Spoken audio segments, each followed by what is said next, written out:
আমার নবী বলতে লাগলেন, উম্মত তোমরা কথা বলার সময় মিথ্যা কথা যখন বলো, আমার নবী বলতে লাগলেন, ইযা কাযিবাল আবদা, বান্দা যখন মিথ্যা কথা বলে, তাবাআদা আনহুল মালাকু মিলান, 1 মাইল দূরে চলে যাবে, মিউ তিসনে মিউ নাতনিনা মা জাআ বিহি, এবং ওই বান্দার থেকে জাহান্নামের 70 বছর দূরত্ব চলে যাবে। সে ওই বান্দা জাহান্নামের 70 বছর পরিমাণ জাহান্নামের গভীরে গিয়ে পতিত হবে। জোরে বলুন নাউজুবিল্লাহ। মিথ্যা কথা বললে জাহান্নামের গভীরে গিয়ে 70 বছর যেতে যে সময় লাগে, ওই সময় গভীরে চলে যাবে, জাহান্নামের ভিতরে চলে যাবে। জোরে বলুন নাউজুবিল্লাহ।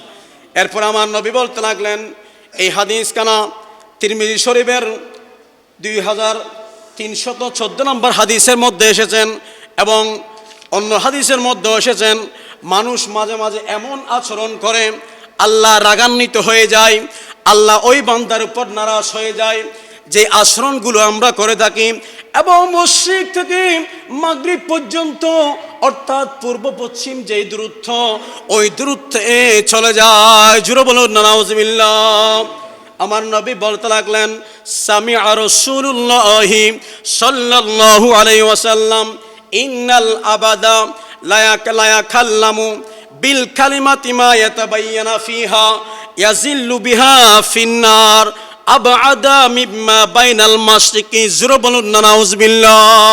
উম্মত আমার এমন কথা বলে, নিশ্চয় বান্দা এমন কথা বলে যার পরিণাম সে জানে না, যার কথার ওজন সে বুঝে না, যে কথা বলেছেন ওই কথার পরিমাণ সম্পর্কে ধারণা নাই, যার কারণে আমার নবী বলতে লাগলেন, উম্মতের ওই কথার কারণে নিক্ষিপ্ত হবে জাহান্নামের এমন গভীরে, যার দূরত্ব হবে মাশরিক থেকে শিমাল পর্যন্ত, মাশরিক থেকে মাগরিব পর্যন্ত যেই দূরত্ব, ওই দূরত্ব জাহান্নামের গভীরে চলে যাবে। জোরে বলুন না নাউজুবিল্লাহ।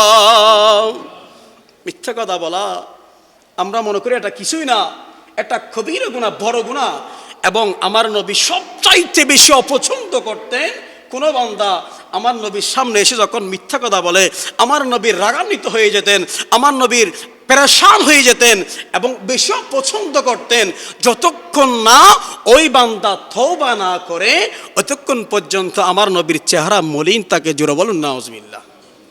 তো নবীকে খুশি করতে হলে সত্য কথা বলার দরকার আছে কিনা?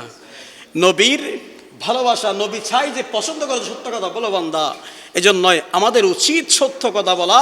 এবং প্যারা হাজরিন, অন্য হাদিসের মধ্যে এসেছেন এমনভাবে যে পেটের মধ্যে আপনার ক্ষুধা রয়েছে, আপনি গেলেন কোনো বাড়িতে গেলেন, কোনো বন্ধুর বাসায় গেলেন, আত্মীয় স্বজনের বাড়িতে গেলেন, আমার নবী বলতে লাগলেন, আন আসমা বিনতে ইয়াজিদ, আসমা বিনতে ইয়াজিদ এই হাদিস কারা আমার নবী থেকে বর্ণনা করেছেন, ক্বালাত আবিন ইন্নান নাবিয়্যা قالت إن النبي صلى الله عليه وسلم بطعام فغرض علينا فقلنا لا نشتهيه فقال لا تجمعوا جوعا وكذبا। জোরে বলুন না নাউজুবিল্লাহ।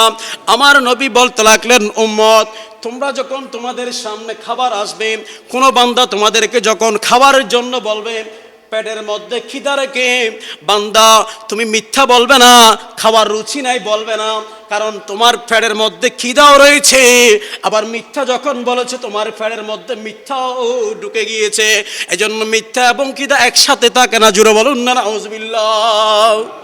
মিথ্যা এবং খিদা দুইটা একসাথে থাকে না।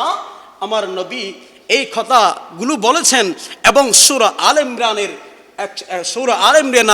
61 নম্বর আয়াতের মধ্যে আল্লাহ পাক বলেছেন, লা'নাতুল্লাহি আলাল কাযিবিন, যারা কাযিব মিথ্যাবাদী তাদের উপর আল্লাহর লানত রয়েছে। জোরে বলুন না নাউজুবিল্লাহ। কোরআনের আয়াতের দলিল পেয়েছেন কিনা? এতক্ষণ হাদিস দিয়েছি এবং সূরা মুমিনুনের আয়াত বলেছি। সর্বশেষ যে আয়াতে কারিমা, সেই আয়াতে কারিমা সূরা আল ইমরানের 61 নম্বর আয়াতের অংশ বিশেষের মধ্যে আল্লাহ পাক বলতে লাগলেন, লা'নাতুল্লাহি আলাল কাযিবিন, ওই মিথ্যাবাদীর উপর আল্লাহর লানত রয়েছে। জোরে বলুন না নাউজুবিল্লাহ। প্রিয় হাজরিন, এবং এর বাহিরে আরেকটা সূরা হুজুরাতের মধ্যে এসেছে ভাবি যে কোনো বান্দার ব্যাপারে, কোনো ব্যক্তির ব্যাপারে একটা কথা এসেছে, সেই কথা ইমানদারের উচিত যাচাই করা, বাছাই করা। সেটা মিথ্যা হওয়ার সম্ভাবনা থাকে, সত্য হওয়ার সম্ভাবনা থাকে, ব্যক্তিগত আক্রোশ প্রকাশ করার চিন্তা থাকে।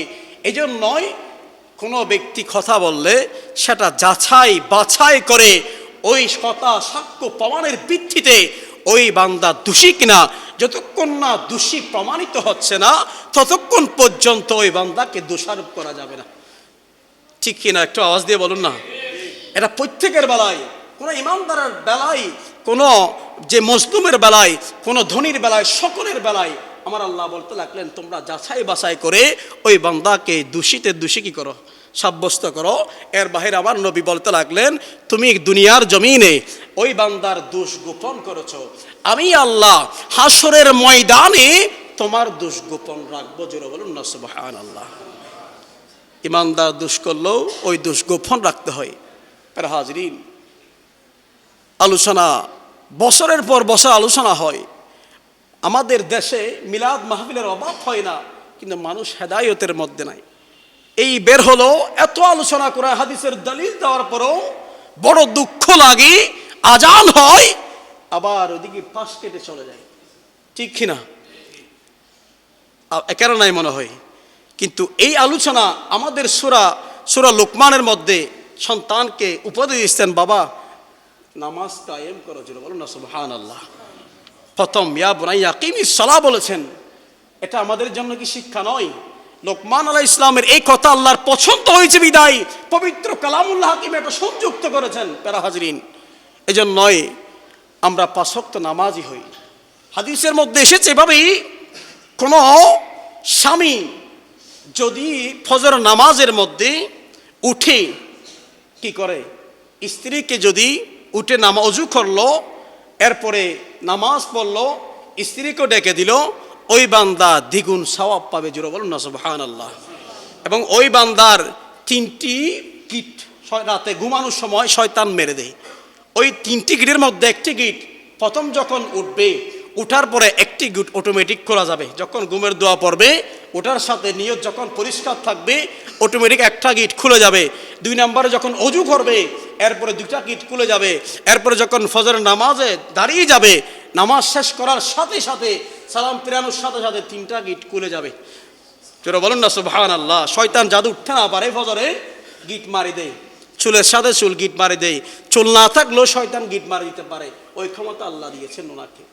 এই জন্যই আমার নবী বলতে লাগলেন, তাই এরপরে কি করলো, স্ত্রী ঘুমিয়ে রয়েছেন, ওই স্ত্রীকে আপনি ডাকবেন, ঘুম ভাঙছে না, একটু পানি মুখের মধ্যে চোখের মধ্যে মারার জন্য বলেছেন, বলে নয়, অন্য কোনো জায়গায় মারার জন্য বলে নাই, চোখে এবং মুখে।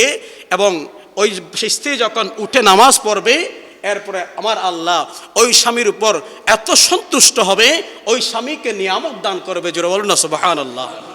এরপরে যখন সেম কাজ, স্বামী ঘুমাচ্ছে, স্ত্রী যদি উঠে, স্ত্রী ওঠার পরে সে অজু করলো, নামাজ পড়লো, ওনার 3টি গিটও খুলে যাবে। এরপরে ওই স্ত্রীর উপর আল্লাহর রহমত নাজিল হবে।